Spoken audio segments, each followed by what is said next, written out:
શાસ્ત્રો અનુસાર નવરાત્રિ દરમિયાન કુમારિકા પૂજનનું મહત્વ.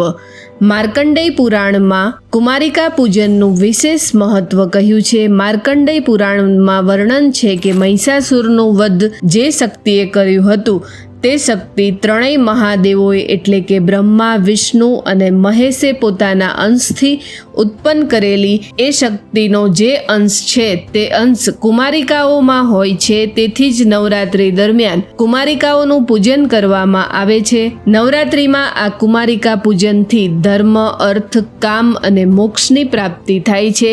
નવરાત્રિમાં કુમારિકાઓને ભોજન કરાવવું, વસ્ત્ર અને શૃંગારની સામગ્રી આપવી અને દક્ષિણા આપી એ કુમારિકાઓને સંતુષ્ટ કરવી. કુમારિકા પૂજનમાં 10 વર્ષ સુધીની ઉંમર હોય તેવી કુમારિકાઓનું જ પૂજન કરવું. નવરાત્રિ દરમિયાન આ કુમારિકા પૂજનથી માં આદ્ય શક્તિ ખૂબ જ પ્રસન્ન થાય છે.